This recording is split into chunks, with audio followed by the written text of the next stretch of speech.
Hey guys, quick update on my Spyderco Native 5 that replaced this guy here, which is my ZT350, and it's a serrated version. And I'm just going to give you guys an update on it and how I sharpen this. I got a few questions in the comments on how I sharpen my knives, and it's pretty simple, so I'll get to that in a minute. So the Spyderco I picked up, I think it's about 7 months now, or maybe 8 months. I'll put a link to that first initial review I did on this in the description below. And it replaced my ZT350. And this guy's been in my pocket, and I did a review on this as well, at least one. I'll put a link to that in the description below as well. It replaced this guy. They're different knives. They're not competing with each other, really. This guy's assisted and extremely heavy duty. This thing is unbelievably fast. Of course, it's assisted, so you really get used to that as far as getting this thing into action. It's really fast. This guy's ultralight. The only thing they do have in common, though, is the steel. They both have S30V, which is an amazing steel. I love it. I love the steel. I've got it on a couple knives. And so that's why I picked the Spyderco. That, and because it's really, really light. It doesn't come out as fast as this guy. This guy's out so fast, you don't even notice me opening it, because when it's out of my pocket, it's already open. It's that fast. So I definitely miss that about this knife. But the weight-wise, it's huge. The difference between these two is huge. So this one definitely is heavier duty, and you know what? By the weight, this guy's light duty and a joy to carry. You don't even know it's in your pocket. This guy's a bit of a lump, but it's a lump because you can beat this thing silly. Weight-wise, the ZT is 6.2 ounces, and the Spyderco Native 5 lightweight is a lightweight, and it's less than half of what this guy is. This guy's coming in at about 2.45 ounces, and you really notice that in your pocket. You know what I mean? This wants to drop your drawers down a bit, where this one you don't even notice it's in your pocket. As some of you know that follow the channel, this guy I've had in my pocket forever, literally 5-6 years. I don't even know. I'd have to look it up. I've had it maybe longer than that now, maybe 7 or 8 years. Again, a long time. So I just changed it up with this guy about 8 months ago or so, and there's really no reason for it. This guy has been working well. There's just no reason for it other than I wanted to freshen up my pocket, and I have a couple, maybe 2 or 3 too many knives.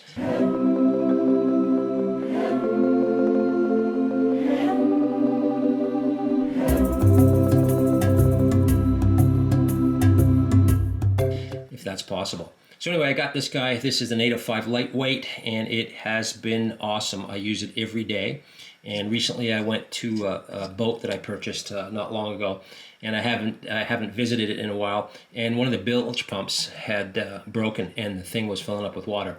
It wasn't at a critical stage yet, but I had to figure it out quick. So this guy was cutting hose, it was cutting rope, it was garden hose, all kinds of stuff. It was just working. So I use it for everything, and it's been staying sharp. Again, S30V steel is amazing, and this thing has been great. The biggest thing of all, though, I notice about this guy, this knife, is it's so bloody light. You don't even know it's in your pocket. So it's a joy to carry, and yeah, so that's pretty much one of the main bonuses of this knife, and it's extremely sharp. The Spyderco blade design is awesome. I love it, and it's easy to sharpen as well. Sharpening wise, they're both, like I said, S30V, so they're pretty, it's pretty hard steel, so they're difficult to sharpen if you let them get really, really dull. At least I find that anyway. And this one, of course, has the serrations on it, so you really don't have to touch these up much. This thing still will rip a box like it was, like I bought it yesterday. So how I sharpen this is with a strop. I use black sharpening compound, and you know what, if you do it often, it's not a big deal. It's if you leave it get really dull and nasty, that's going to take a while using this, but that's where the sandpaper can come in. I can use some of this stuff as well. This is 400 grit. This is water paper, and this stuff works well if you've got a few dings in it. You know what, even if you don't, it works well. I just like using the strop.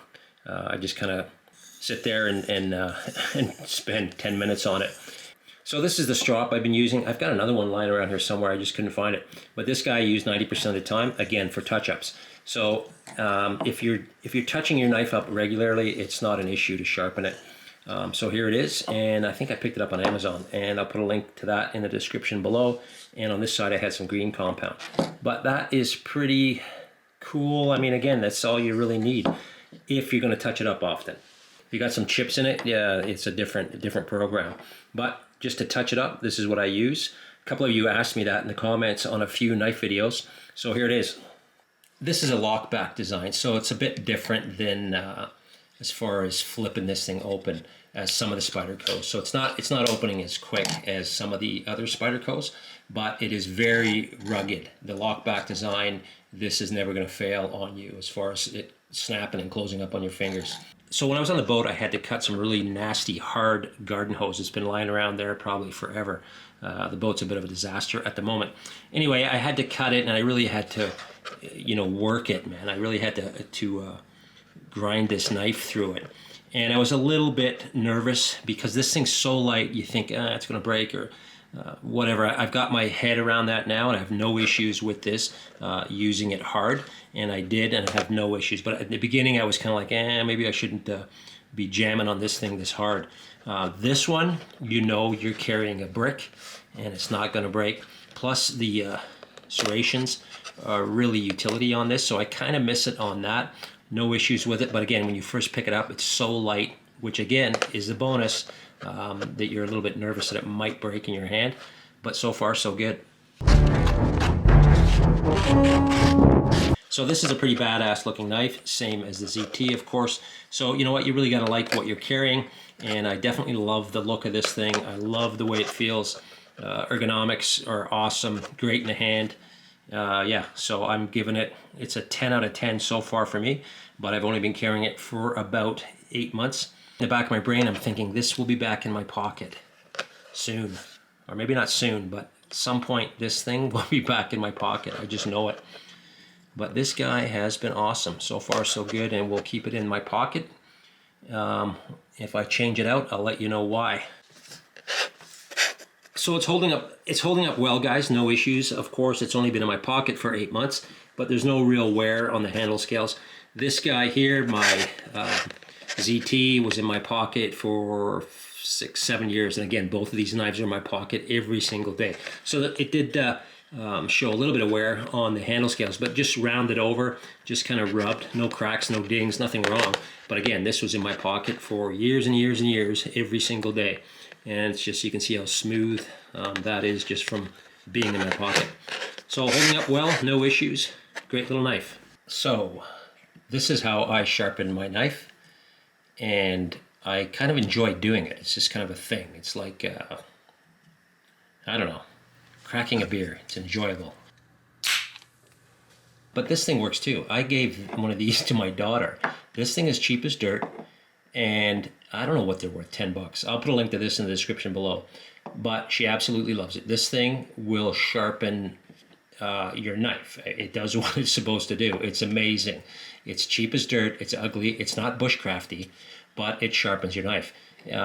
Kitchen knives, whatever you got, if you don't want to get into the whole thing,